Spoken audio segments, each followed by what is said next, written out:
भाई इस वीडियो को एंड तक देखना और ध्यान से देखना अगर आप लोग लेके आना चाहते हो 95 एंड अबव इन एसएसटी के बोर्ड के एग्जाम, क्योंकि इस वीडियो में हम करने वाले हैं पेपर लीक। बिल्कुल सही सुना आपने, वीडियो को एंड तक देखना भाई। पेपर में आने वाले हर एक क्वेश्चन को हम लोग यही डिस्कस करेंगे। 25 फरवरी 2025 को जो एग्जाम आने वाला है वो लीक होने वाला है भाई। ध्यान से देखना, एंड तक देखना, वरना बहुत पछताओगे भाई।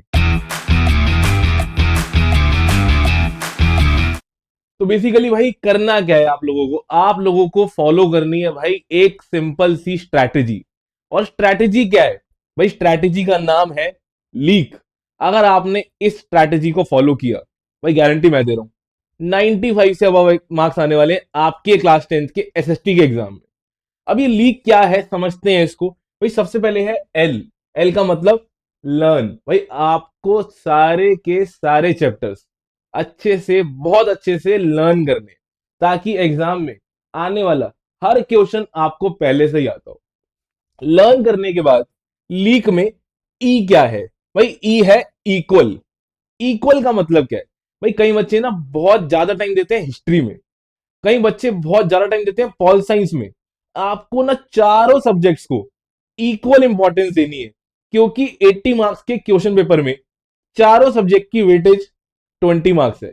जैसे कि ये है हिस्ट्री, ये 4 चैप्टर, इकोनॉमिक्स के ये 4 चैप्टर, पॉल साइंस के ये 5, और ज्योग्राफी के ये 6 चैप्टर। टोटल हो गए 19 चैप्टर। आपको हर चैप्टर को इक्वली पढ़ना है, पूरा ध्यान देना है हर चैप्टर पे इंडिविजुअली ध्यान से। भाई लीक स्ट्रैटेजी का अब आता है ए, और ए है आंसर राइटिंग। बच्चों को लर्न सारा होता है, लेकिन आंसर लिखते टाइम वो अपना प्रेजेंटेशन पे ध्यान नहीं देते। तो आज इस वीडियो में मैं सिखाऊंगा आपको ऐसी प्रेजेंटेशन जिससे आपके आने वाले हैं भाई फुल मार्क्स। ऐसा समझ लो पेपर लीक हो जाएगा। और ये हम कैसे सीखेंगे? देखो बेटा, ये है बोर्ड के पिछले साल की टॉपर की आंसर शीट। शायद ही किसी ने दिखाई हो आपको। देखो सेक्शन ए कैसे अटेम्प्ट कर रखा है।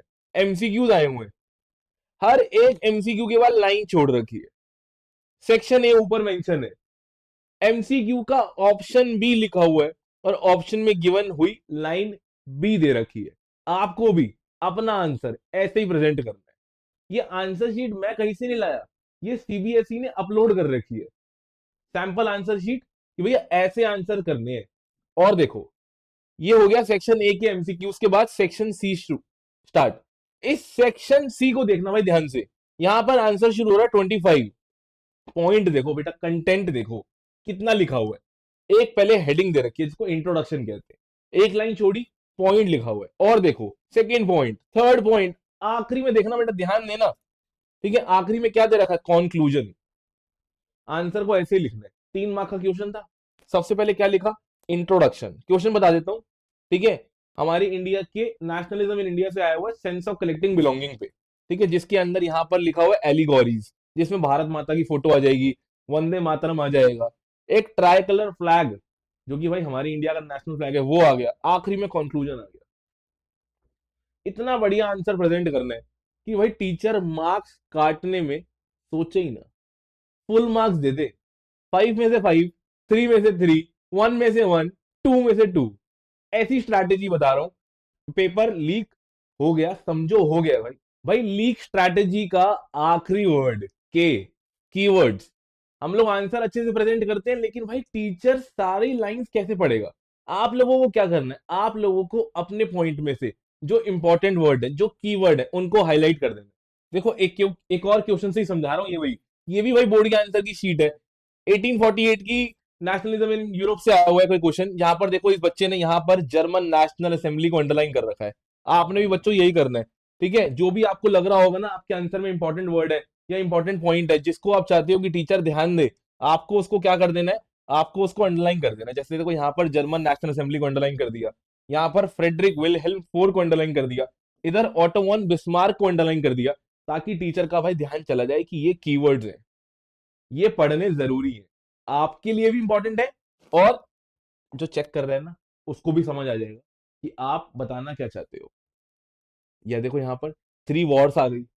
जर्मन यूनिफिकेशन का टॉपिक है भाई। जर्मन यूनिफिकेशन की वीडियो अपलोडेड है, अगर नहीं समझ आ रहा तो जाके देख लेना। 3 वॉर्स हुई है 7 ईयर्स में, फ्रांस ऑस्ट्रिया डेनमार्क के साथ में। ये सब लिखने के बाद भाई देखो पॉइंट के कंटेंट देखो, अच्छे अच्छे पॉइंट कवर है। टीचर ने कितने मार्क्स दे रखे? सिर्फ 5 में से 5। आपको भी बस भाई यही स्ट्रैटेजी फॉलो करनी है। लीक, गारंटी मैं दे रहा हूं। ये स्ट्रैटेजी फॉलो करी, पेपर लीक ही समझो। लर्न कर लो इक्वल आंसर राइटिंग, कीवर्ड्स पे ध्यान दे दो। थैंक यू बाद में बोल देना, बट अगर नहीं करिए कहीं ना ऐसा, बड़ा पछताओगे भाई।